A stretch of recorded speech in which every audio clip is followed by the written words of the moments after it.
In this video, I want to talk about the club face and particularly three main components that we want to monitor to keep our club face reasonably square.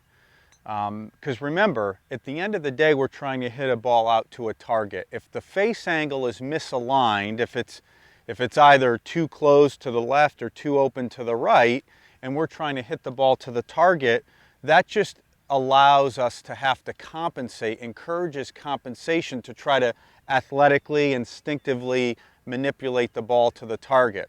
So let's make sure the club face is really square. So what are we going to do?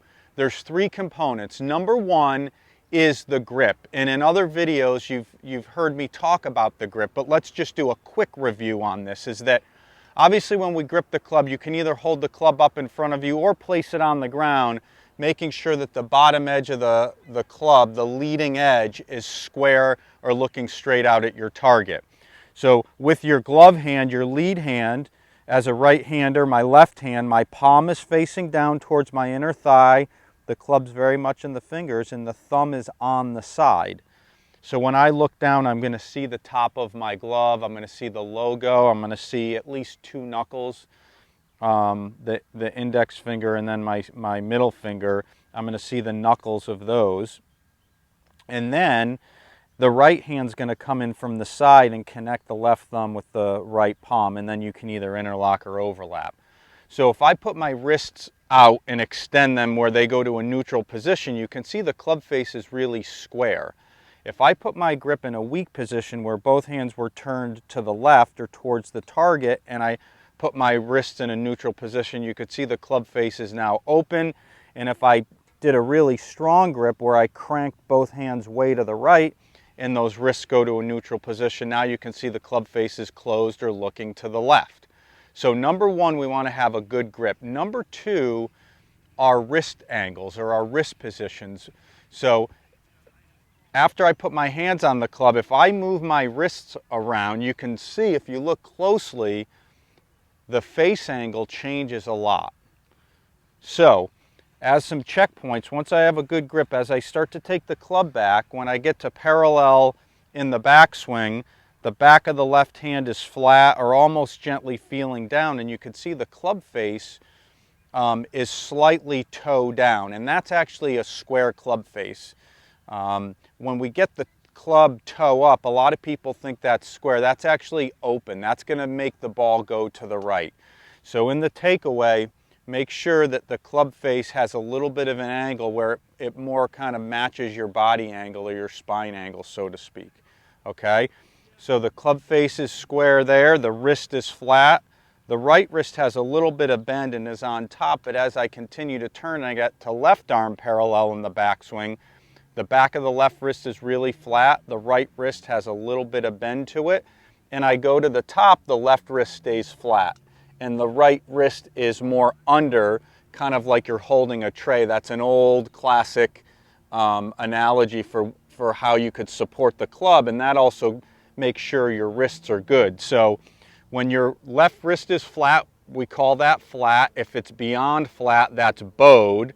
And if it's on the opposite side, if it goes into an extended position, we call that cupped.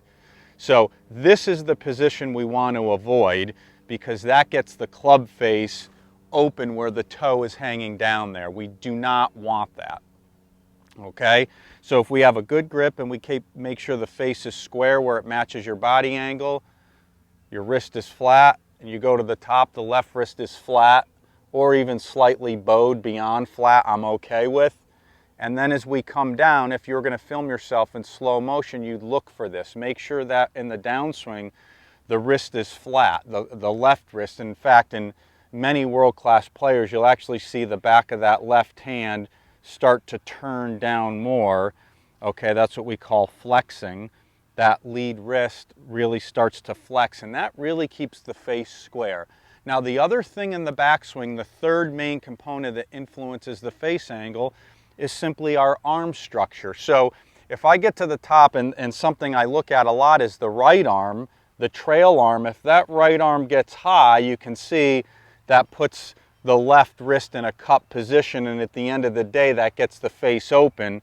Okay, now my wrist is still cupped coming down. You can see how open that club face is versus if it was here in the downswing.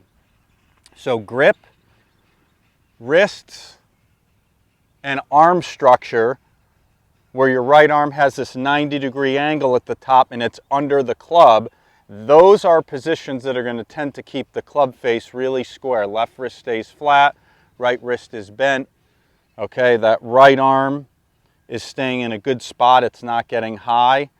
And as we come down, that would be a really good position where the back of the left wrist is flat, the right wrist is bent, okay, and your arm structure is good. We don't want that right arm to get high or to get separated from the left, because that can really get the face open and basically cause you to have to come over the top. And we know this, it's just TrackMan confirms this. Ball flight physics and geometry confirms this. If the face is more square, it promotes more of an in to out swing path. You're going to tend to hit the ball farther because the ball's going to jump off the club face more if the face is square.